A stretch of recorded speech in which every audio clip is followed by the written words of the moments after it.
Hi folks, welcome to the latest planning outlook. This updated on Tuesday the 4th of August. There's some very heavy rain around at the moment, and we'll continue to see some further heavy rain coming in from the southwest during Wednesday. Those fronts will more or less pull through, but leaving quite a humid atmosphere and some disappointing dampness around many western coastal fringes as we go through into the second half of the week, and the risk of one or two heavy or even thundery bursts of rain as temperatures begin to rise again as we head into Friday. Over the weekend, higher pressure building in, and with lower humidity, it's generally an improving picture. Our weather patterns are going to take us on a bit of a magical mystery tour in terms of how we get to that better weather, though, because we've got a tangle of fronts to deal with first of all, and these waving frontal features are never the easiest ones to exactly get the track of, but basically it's the same feature that's been bringing heavy rain to western Scotland through today, Tuesday. That will still be in play into Wednesday, but this time a little bit further south, across southwest Scotland, the lakes, and into Wales as well, with some prolonged heavy falls of rain coming in as those fronts just run through on a conveyor belt of south-southwesterly winds. Somewhat drier across the Highlands, but a few patches of rain and drizzle drifting from west to east through the course of the day. The far north and east faring the best for the driest conditions and the highest of the cloud bases. Very low cloud in amongst that frontal zone out toward the west, particularly around coastal mountains, and some strong winds to go with it as well, with still the risk of gales and wind speeds gusting 50-60 miles per hour for a time at least across Wales and possibly the Lake District. Somewhat drier across the Peak District, but some pulses of rain will come through here into the evening at least. I'll just run that sequence through to show you the rainfall accumulating in 3-hour steps, and starting off from Tuesday evening, where the heaviest of the rain is across western Scotland. You can see how that whole feature just weakens for a time, drifting southwards, but still some heavy pulses of rain to come through.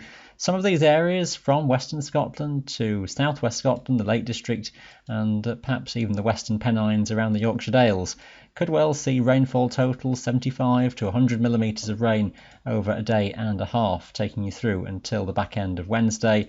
And wouldn't be surprised to see a few spots over the southwestern fells of the Lake District, perhaps southwest Scotland, having seen over 100 mil in a few locations. So that risk of some localised flooding, very wet underfoot across most of our western mountains.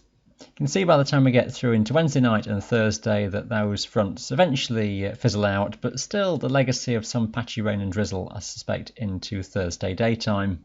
So that frontal wave feature is more or less away into Scandinavia, but the dregs of that are still in play across the British Isles, and there's not really much of a frontal boundary at all. It's a generally humid south to southwesterly that will still plague many of these western areas, with some low cloud, some drizzly rain, which locally could persist over a good many hours on Thursday, will tend to break up away from the immediate coasts, and the winds dropping much lighter than previous days. So there should be some decent weather to be found, but don't be surprised to see a few spots, particularly around those western coasts, just stay rather dull. Even around Skye and up to about Torridon could just hang on to that dampness with the southerly airflow still around here. Further inland and eastwards across the Highlands, across the far north, across the Cairngorms, best of the conditions for being highest cloud breaks, some sunshine, and feeling warm and humid with that gentle southerly breeze. It may just strengthen a bit around western coasts in Scotland though. Now, it stays quite messy into the end of the week. Some very warm and humid air again wafting up from the south across the British Isles. A similar sort of setup to what we had last Friday.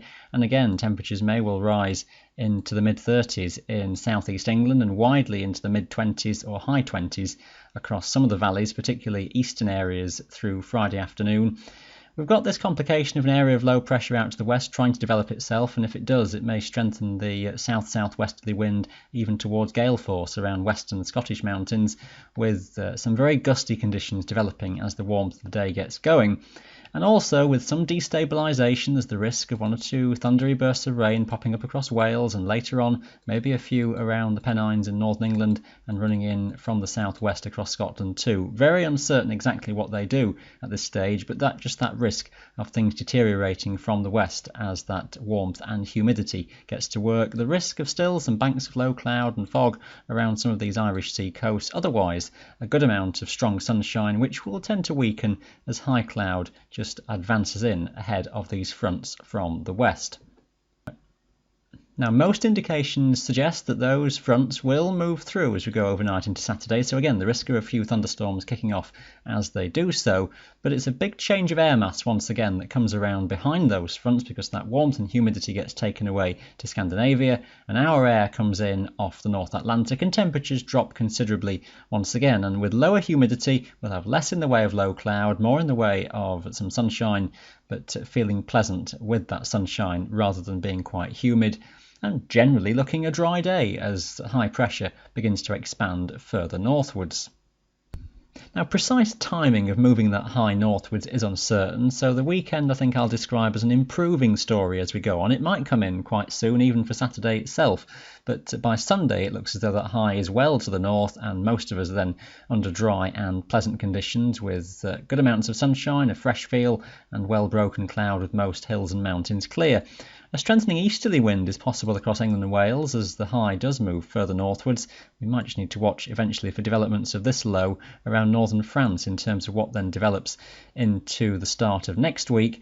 Warmest of Sunday's temperatures will be around western regions with that gentle easterly breeze, so temperatures in the West Highlands of Scotland could well be into the mid-20s with some localised foehn effect as the air travels over the Highlands out toward the west.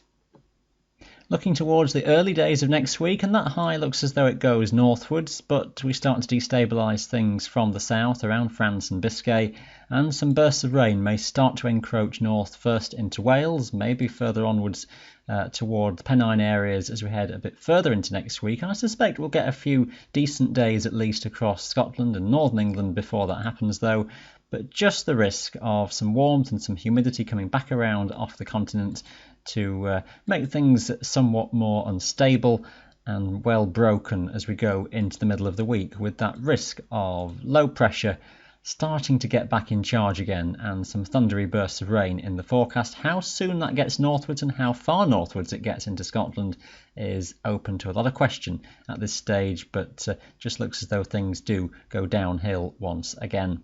So it looks as though something a bit better on the horizon into the upcoming weekend. Stay up to date with all your local forecasts, of course, every day on our website. I'll update this video for you as well on Friday. Thanks for watching. Bye for now.